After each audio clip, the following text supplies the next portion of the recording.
Yo soy Marlene del Moral y este es un podcast derivado de mi podcast principal, A Comer Nuestro Mundo con Marlene DM. Pero aquí vamos a empezar desde el principio de los temas importantes de los que siempre te hablo.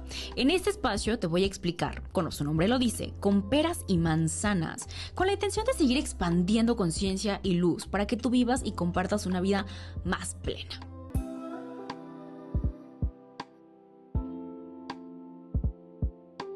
Pues bienvenidos, bienvenidas, bienvenides, todos. ¿Qué onda con el lenguaje inclusivo? Vamos a hacer todo un capítulo hablando del lenguaje inclusivo. Ya les hice podcast, o sea, ya hay un podcast hecho sobre el lenguaje no violento en general. Y ahí te hablo un poquito de todas estas reglas de comunicación, pero ese es otro tema y solo voy a hacer un pequeño comercial. Pero estamos bienvenidos en nuestra segunda temporada y nuestro primer episodio de esta segunda temporada. La primera fue de prueba, o sea, nada más estábamos probando. Era una probadita para que vieras lo que iba a pasar en este espacio. Pero este tema de verdad, así, me dice, estaba secando la baba, pero no, me estaba como asimilando el tema, porque es un tema que a mí me gusta y me apasiona mucho. Ya sé que digo todo el tiempo que me apasionan todos los temas, pero hay unos temas que de verdad digo, ay, qué hueva, pero estos sí me gustan. Y vamos a hablar sobre los mitos de las relaciones. Esas cosas que hemos creído, me gusta mucho la palabra mitos porque es como esta historia que nos contaron, que tiene toda esta sensación de fantasía más que solo de realidad, ¿no? Entonces, que no sabemos del todo en qué momento lo aceptamos como algo verdadero, ¿no? Que lo hemos normalizado. Y la primera que me quedaría como súper importante hacer una distinción es la diferencia entre el amor y las relaciones, ¿no? Y que el amor es una sensación, una emoción, una elección, un estado mental, ¿no? En algunos de esos episodios vamos a tener un pizarrón y te voy a explicar con dibujitos y demás, pero imagínate que este es como tu cabeza es una manzana y esta manzana la divides en pedacitos. Y estos pedacitos son diferentes estados mentales que tú vas teniendo, ¿no? Hablamos un poquito de esto en lo que significa y lo que piensa el psicoanálisis, ¿no? Y estos estados mentales vienen de la teoría psicoanalista o psicoanalítica, y estos estados mentales pueden ser, por ejemplo, cuando tú eres niño, tienes un estado mental infantil, ¿no? Y que aún conservas hoy como adulto. O sea, ese momento cuando tú eres capaz de brincar a tu zona de diversión, de magia, de creatividad, está conectado con un estado infantil, pero también en este estado infantil hay muchas otras maneras de ser. Entonces, hay un estado mental, que es el amor. Una posición desde donde eres capaz de ver a todo con una aceptación, con una... me gusta mucho la palabra en inglés que es embrace, ¿no? Que es como abrazar lo que es, pero que también es como rendirte a la experiencia, ¿no? O sea, como surrender, ¿no? Así como darlo todo y entregarte. Y así es el amor, ¿no? Versus una relación, que una relación implica, ¿no? Ya un compromiso, un acuerdo, ya hay partes, ¿no? En el amor es esta cosa enorme, grande, que no es tuya. Yo siempre les digo que el amor, cuando yo amo a alguien, a una persona, cuando amo la vida, lo hago y entrego ese amor porque no me corresponde a mí. O sea, solo pasa a través de mí, pero que en realidad es de la otra persona. Y que tan es de la otra persona que no me lo puedo quedar, que me corresponde darlo, ¿no? Que yo soy solamente como un canal, un conducto. Y una relación, en cambio, es este acuerdo que yo establezco para formar, para comprometerme, que implica varios ingredientes, ¿no? Entre ellos el compromiso, el acuerdo, las ganas, ¿no? Esa intención de que se dé esa relación. Si no se queda en esto que te he hablado en otros videos, que son una relación mental, ¿no? O sea, donde yo solo, por ejemplo, el enamoramiento podría ser para que lo entiendas un poquito más pedagógicamente, como el amor, ¿no? El enamoramiento es algo que surge de una sola persona, pero puede ir hacia otras personas, ¿no? Pero solo involucra a una. Una relación, en cambio, implica ya a dos personas, ¿no? O sea, ya hay una comunicación un entendido de, oye, tú y yo estamos en una relación, ¿no? En lo que sea que eso sea. Seguro tuviste en algún momento algún novio o novia, ¿no? Y que decías, ella no sabe, pero es mi novio, ¿no? Así, ese es el enamoramiento, ¿no? Versus cuando tú realmente estás en una relación con alguien y ya son novios, ¿no? Entonces, suponiendo que venimos de un esquema no monógamo. Entonces, bueno, las relaciones, después de hacer esta distinción entre lo que es el amor y las relaciones, tenemos que pensar que son no recíprocas. Y cuando digo que no recíprocas, seguro has escuchado la idea de que tenemos que dar lo mismo, ¿no? Es tan difícil para mí pensar de esta forma que hasta me cuesta pensar en los dichos, pero a ver si tú lo puedes pensar mejor, pero es como que dando y dando, por ejemplo, sería uno, ¿no? O sea, como esta idea de que tenemos que aportar los dos de la misma forma. Y esta idea está muy bonita y está muy romántica, pero viene de la necesidad de que el otro me dé algo, ¿no? De que yo creo que como yo estoy amando a la otra persona me tiene que amar de regreso. Es decir, viene desde un pensamiento de la deuda, ¿no? De me debes algo porque yo te estoy amando. Y esto lo veo, por ejemplo, con mis pacientes cuando dicen, es que yo de verdad, no sé, me espero hasta tarde para que mi pareja llegue y darle de cenar o acompañarla a cenar. Y cuando yo lo necesito, él no lo hace por mí. Y yo digo, es que tú entonces estás dando en una relación que no es, que tú crees que tiene que darte el otro lo mismo, ¿no? O sea, lo mismo, en la misma cantidad, de la misma calidad en la que tú le estás dando a la otra persona, ¿no? Entonces tenemos que quitarnos y pensar más bien en por qué creemos que la otra persona puede amarnos como nosotros estamos amándolo, ¿no? Es como creer que todos somos iguales, que somos homogéneos y que entonces podemos dar exactamente lo mismo. Y cómo entonces sería como decirle, y viene de esas discusiones o fomenta ese tipo de discusiones donde yo te digo, es que yo te amo más, ¿no? Y que en una parte del enamoramiento es como jugueteo, ¿no? No, yo te amo más. No, yo te amo más, ¿no? Pero que ya cuando estás en un estado de una relación de más tiempo, decirle a una persona, es que yo te amo más, es como, pero tú cómo sabes, ¿no? Que se siente incluso como si estuvieran invalidando tu propia emoción, tu propia calidad de amor, ¿no? Es como tú me amas y yo te amo y no tiene por qué ser igual y no tiene por qué expresarse de la misma forma. Y probablemente a ti no te gusta la forma en la que yo lo expreso, pero eso no quiere decir que mi forma de expresar en general amor, no sea válida, ¿no? Claro que cuando tú amas a una persona, no por la intención de que te regrese ese mismo amor, claro que buscas que sean formas donde a la otra persona le guste, ¿no? O sea, por ejemplo, a mí me gusta cocinar y se me hace una forma de demostrarle a alguien que lo amo, a mis papás, a mis parejas, pero nunca con la idea de te voy a hacer lo que a mí me gusta, ¿no? O sea, es como a ti que te gusta, ¿no? Y por ejemplo, esto, sabes que soy vegana, y si no, pues ya te enteraste, y cuando les hago de comer, por ejemplo, a mis papás que no son veganos, pues les hago de comer lo que a ellos les gusta, ¿no? O sea, a veces les trato de enjaretar un poco ahí de mi cosecha, ¿no? De quitar o meter algunos ingredientes, pero es para ellos, ¿no? Entonces, como es para ellos, lo hago a su medida, pero no deja de ser yo, ¿no? No deja de venir de mí.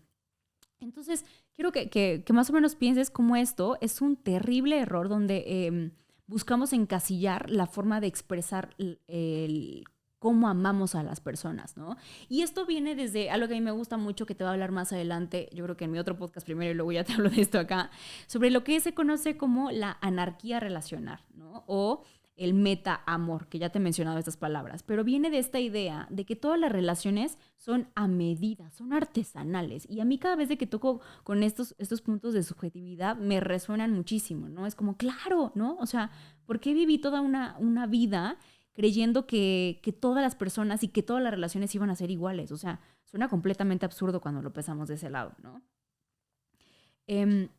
Otra de los mitos es que creemos que las relaciones son más válidas por su duración, ¿no? Entonces, por ejemplo, me acuerdo que cuando yo me divorcié, venía esta idea o esta sensación de fracaso para la sociedad, ¿no? Y seguro te ha pasado cuando terminas una relación que es como, ay, pero si se veían tan bonitos, ¿no? Ese tipo de comentarios que te hacen pensar o sentir y que nos fomentan la idea de que una relación, porque es larguísima y ha durado toda la vida juntos, es más válida y más profunda también que una relación que ha durado un par de meses, ¿no? O sea, es decir, yo he tenido conexiones con personas que han durado un café y ha sido magia, ¿no? O sea, y eso no quiere decir que sea más o menos válida que la de una relación de 50 años, ¿no? O sea, seguro también puede ser mágica, pero no es más o menos, ¿no? Y entonces cuando una relación dura menos que lo normativo, la tendemos a menospreciar, ¿no? Entonces como decir, pero yo duré 50 años con mi pareja y tú como, pero ¿cómo era la calidad de esa relación, ¿no? O sea, de nuevo quiero que veas como lo absurdo que puede ser irnos a estos formatos, estos esquemas donde no tienen sentido, ¿no? Yo cuando los pienso de verdad digo, ¿en qué momento a alguien se le ocurrió decir que una relación porque duraba mucho era mejor, ¿no? Seguro has conocido parejas que duran toda la vida juntos, pero que ya ni duermen juntos, que ya ni se hablan, que ya ni se conocen, que ya no sienten nada el uno por el otro, pero en nuestra cabeza es como, porque estamos juntos, tenemos la calidad moral de juzgar a otros que han tenido relaciones más cortas o más breves, ¿no? Entonces, como te he contado un poquito, están estas dos cosas que estudié, que son el psicoanálisis y la terapia sistémica. Y la terapia sistémica, ¿no? Viene de esta idea de lo horizontal. Te voy a hablar de esa en el siguiente podcast. Y es como horizontal, ¿no? O sea, como que es abarcativa, es compleja. Y la mirada psicoanalítica es profunda, ¿no? Y claro que yo venía de una escuela donde para mí era vamos a encontrar la raíz de la situación, ¿no? Y luego a través de la terapia sistémica me di cuenta que hay cosas que no tienen que ser súper profundas, como hacia abajo o a la tierra o hacia arriba, no sé, como que soy muy visual, por eso lo pienso así, pero que eso no les quita lo válido, lo hermoso, la magia, la consistencia, ¿no? Y puede ser como la comida, ¿no? O sea, cuando tú piensas que una comida es más válida porque es gourmet o es solo un huevito o un pedazo de una manzana, le estás quitando lo rico que tienen las dos, ¿no? O sea, la comida gourmet que tiene 50,000 ingredientes y está así de chiquita es hermosa, ¿no? Por la experiencia misma, pero eso no le quita la experiencia ni lo rico ni lo maravilloso de una manzana, ¿no? Ay, la puedo estar, te juro, la saboreé en mi cabeza y siento lo así, lo acidito, lo dulce.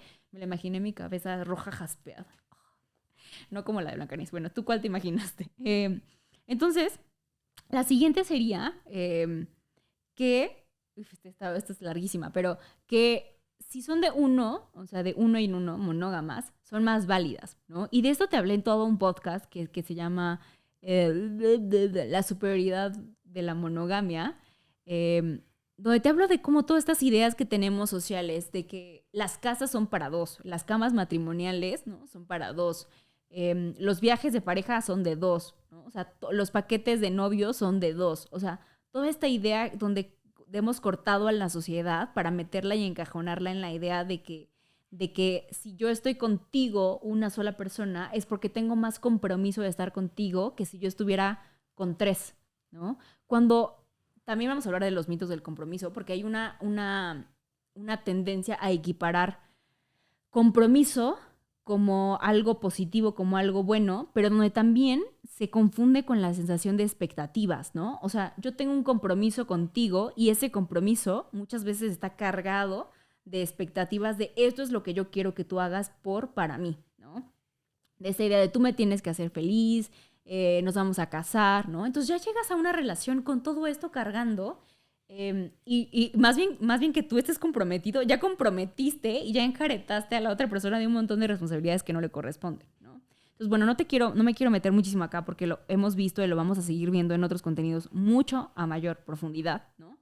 Que claro que lo digo porque no soy monógama, ¿no? Y porque quiero que veas esto. Y justo hace rato estábamos grabando otro episodio con otra persona donde me invitaron de relaciones a distancia, ¿no? Y yo pensaba un poco en que te voy a hacer también contenido de eso. Y decía, falta mucho contenido, nos hacen falta modelos de referencia para poder entender lo que es la no monogamia, lo que es otras formas de relacionarse que no sea la monogamia, ¿no? Y fíjate, y siempre te digo esto, fíjate lo que en ti resuena cuando escuchas la palabra no monogamia, ¿no? Que en automático tal vez te vas hacia lo poliamoroso, ¿no? Que es una de las muchas formas de hacer relaciones no monogámicas.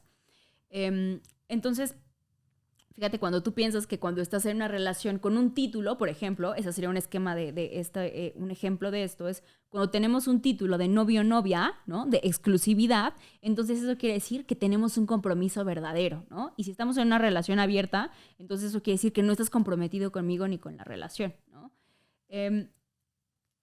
Entonces, no es como por criticar específicamente a un sistema de relaciones, sino más bien que empecemos a darnos cuenta qué tanto que traemos en nuestro cajoncito, en nuestro costal de expectativas, de deseos, de creencias que no son aplicables para las relaciones de ahora, ¿no? Tenemos que partir que las relaciones están en constante cambio, que nosotros estamos en constante cambio, ¿no? Que seguro si tú conoces mi contenido desde hace muchos años, te hablaba yo desde una visión tal vez un poquito más rígida, un poquito más heterosexual, desde una visión un poquito tal vez un poquito más monogámica, ¿no? Y no porque fuera bueno o malo específicamente, sino porque las personas vamos cambiando, ¿no? Y eso era lo que yo era en ese momento y era lo que te podía presentar. Pero digamos que también tanto nosotros como el conocimiento se actualiza y esto es lo que hay, ¿no? Y las relaciones van cambiando, ¿no? Entonces, cada vez más va a haber más de esto en el mundo, en la sociedad, más referentes, más personas, ¿no? Checa en las aplicaciones de citas, por ejemplo, como coach de ligue, constantemente tengo que más o menos estar escaneando qué es lo que hay, qué tipo de personas, qué descripciones ponen, siempre me fijo en las descripciones, qué tipos de fotos.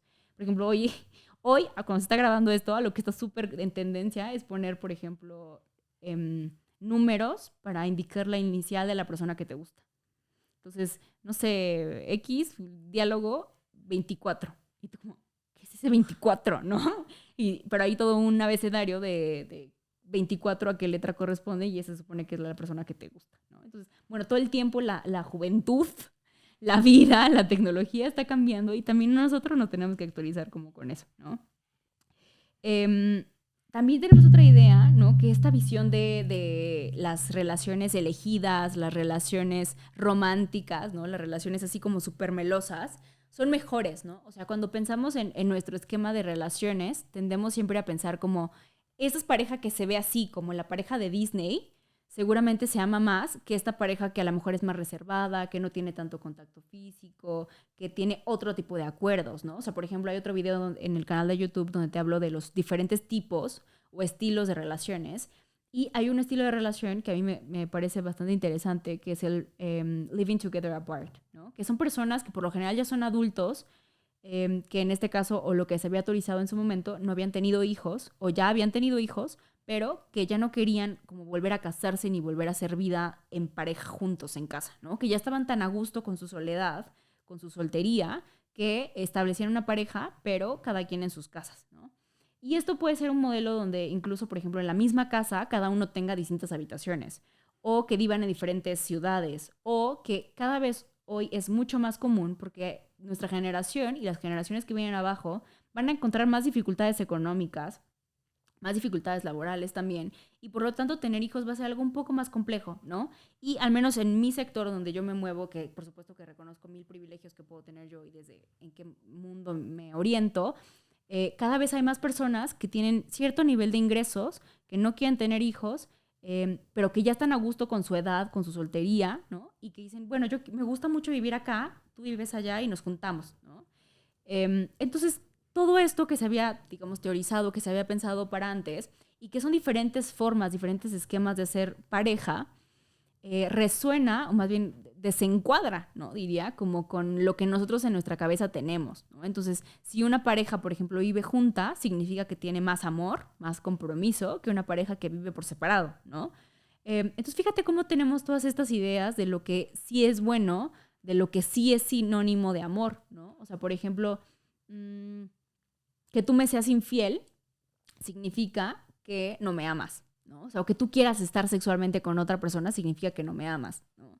Que está muy enfocado en el ego, ¿no? O sea, yo tengo que ser el centro de tu mundo, de tu universo, y si no quieres tener relaciones conmigo, o si quieres tenerlas con alguien más, significa que no me amas. Y es como, no, a lo mejor te amo muchísimo, pero en este momento me sentí atraído por otra persona, ¿no? Y que puede ser algo biológico como soy mujer y me siento atraída por diferentes personas o diferentes estados de mis hormonas, o que puede ser simplemente pues nosotros ya no tenemos tan buena vida sexual porque llevamos 50 años juntos, pero eso no quiere decir que no te ame, ¿no? Y no tiene nada que ver con que tú estés fea, indeseable, o feo, o panzón, o lo que sea, ¿no? O sea, a lo mejor estás guapísimo y eso no le quita nada. O sea, es como creer que todos los días vamos a querer comer exactamente lo mismo, ¿no? Y esto en nuestra cabeza de monogamia significa, no, malditos libidinosos, quieren tener sexo con todo el mundo, ¿no? Y no, tampoco, no necesariamente, ¿no? Entonces son solo ejemplos que no necesariamente resuenan como conmigo, con lo que yo hago en mis prácticas diarias, pero que nos hacen cuestionarnos de qué es lo que tenemos como idea de lo que es bueno, normal, ¿no? En las relaciones y cómo tendemos a decir cualquier otra cosa que sea distinta a esta no es buena, ¿no? Por ejemplo, esta semana estamos hablando del reto de la semana, de la posibilidad y de la importancia de cambiar de opinión, ¿no? Y a mí me gusta más que en los podcasts que te hago, más que darte solo respuestas, me gusta que tú pienses y que te cuestiones, ¿no? Que te permitas cambiar de opinión y que no necesariamente tiene que ser la mía, ¿no? Que te informes, que busques otras opiniones, pero que estés en ese ejercicio constante de flexibilizar tu mente. Ese está buenísimo, ¿no? Otro de los mitos es que el que más da es el que más pierde, ¿no? Entonces tienes que ir con cuidado. Tienes que ir con cuidado y no tienes que entregarlo todo, ¿no? O sea, de ahí viene, por ejemplo, esta idea de si estás saliendo con alguien, que no se te note el interés, porque entonces ya no te va a querer, ¿no? Y esto lo veo muchísimo cuando veo cursos de ligue, porque es como la idea de, ay, es que, no, o sea, como que sí le escribí, pero luego ya le dejé de escribir, y entonces, o sea, hay un montón de técnicas que te cuento en los talleres de esto, ¿no? O sea, por ejemplo, hay un neglecting, que es como utilizar como ir hacia, o sea, es que hay un montón de técnicas, pero por ejemplo está la de que vas con la amiga más guapa para hacer sentir mal a la otra y ya que la otra persona está como sintiéndose indefensa, insegura, entonces ya, ¿no? Es más fácil que te diga que sí, entonces ya vas por ella o él. Que puedes ocupar un cumplido, pero que también se ofensa, ¿no? Para que se sienta así como desbalanceado la persona y luego ya atacas, ¿no? O sea, hay muchos cumplidos como con esta idea de espérate, muchos consejos, perdón, como con la idea de espérate 24 horas y entonces ya después le llamas, ¿no? O sea, hazte el difícil, hazte la difícil, ¿no? Hay todo este esquema biológico, específicamente en el hombre, que le llaman el instinto de héroe, que es, por ejemplo, esta idea de que, basada en pseudociencia viejísima, de es que el hombre le gusta cazar, ¿no? Y entonces tienes que hacerte la presa. Y tú como, no, güey. O sea, sí, biológicamente hay componentes, hay referentes que hablan de esto, ¿no? Pero biológicamente hace un par de años, bastantes años se creía en el instinto materno y hoy ya no, o sea, actualízate en la ciencia, ¿no? Claro que hay un precedente histórico, pero no porque siempre o porque tu biología responda a eso, quiere decir que lo vas a ocupar. O sea, hay toda una parte ética de esto, ¿no? En los machismos, o el coaching de ligue y los machismos, te hablé en este podcast sobre todas estas prácticas que son súper antiéticas, pero que utilizan la ciencia como para justificarlas. Dizque, ¿no? O sea, algunos estudios científicos. Entonces, cuando tú vas por la vida con esta idea de es que no quiero dar mucho, no quiero revelar mucho de mí mismo, porque entonces la otra persona se va a dar cuenta, ya no me va a querer, ya no me va a desear, vas como con esta idea del miedo, ¿no? Y cuando vas desde el miedo, ya no estás dispuesto a entregar todo lo que eres, ¿no? La otra persona se enamora y de tus miedos. Y ya no es auténtico, ya no es verdadero, vas como cortándote cachos. Y creo que no hay nada más peligroso que una relación que cortarte cachos, ¿no? O sea, hay una parte que puede ser divertida, que puede ser juguetona, ¿no? O sea, donde puedes decir, yo siempre les digo en los talleres que es, no te hagas el interesante, sé interesante, que es muy distinto, ¿no? O sea, no vayas con este jueguito de niños, de, ay, no, y entonces, ay, no me veas, y no, es que voy a salir con alguien más, ¿eh? O sea, como provocando celos, todo ese tipo de cosas. No hablan de una mente sana, muchachos. Entonces vayan a terapia, están haciendo todo ese tipo de cosas. Siempre que veo coaches y cositas así de ligue, en TikTok sobre todo, digo, ay, no, ¿por qué hacen esto? Entonces solamente estás denotando tus carencias. Por ejemplo, me dicen algunos, no solo de mis pacientes y de los cursos de ligue, sino en general escucho en todos lados esta idea de es que a las mujeres les gusta que las traten mal, ¿no? Y yo digo, bueno, pues seguro sí algunas, ¿no? Y seguro algunos también. O sea, hay personas en general que les gusta que los traten mal. Pero eso no quiere decir que tú seas o que tengas que ser una persona que trate mal a otras personas, ¿no? O sea, si tú, para empezar, estás con una persona que le gusta que le traten mal, es porque la otra persona no está bien, ¿no? O sea, emocionalmente no está bien. Manda la terapia. Ve tú a terapia, ¿no? Y eso sobre todo es como, ¿desde dónde o quién tienes que ser tú? ¿Qué tan desesperado, qué tan necesitado de amor tienes que ser tú? Como para decir, yo voy a lastimar a otra persona, voy a hacerla sentir mal con tal de que ella me quiera. ¿Ves cómo no tiene ninguna ética ni ninguna lógica? Y sin embargo, lo aplican, ¿no? Y sin embargo, es lo que venden allá afuera en el mercado, en todos estos esquemas de tanto en podcast como en TikToks, como en libros, ¿no? O sea, a mí me da mucho miedo, pero bueno, eso es lo que hay allá afuera en el mundo.